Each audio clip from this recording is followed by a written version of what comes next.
continue. That's next one is very interesting. Foods that color lips.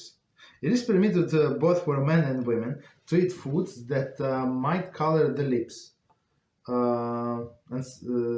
lips, etc. on Shabbos. Right? Since it is not the derech of coloring lips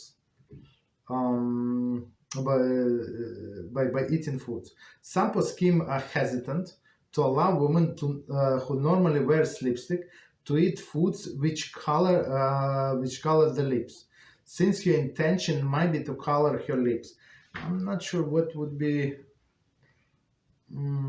Maybe beets, like I don't know what other foods would color the lips. I'm not sure. Like strong red.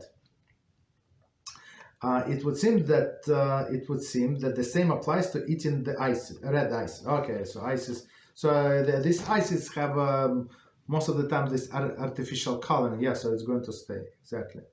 The food that changes color in the mouth may be eaten on Shabbos.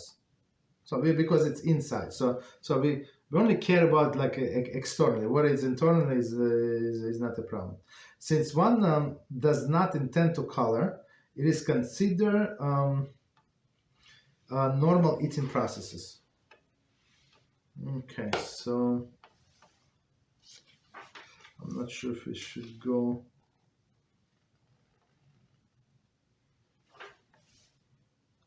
I think we can stop here. It's so the question was only about the makeup, so we answered the question about the makeup.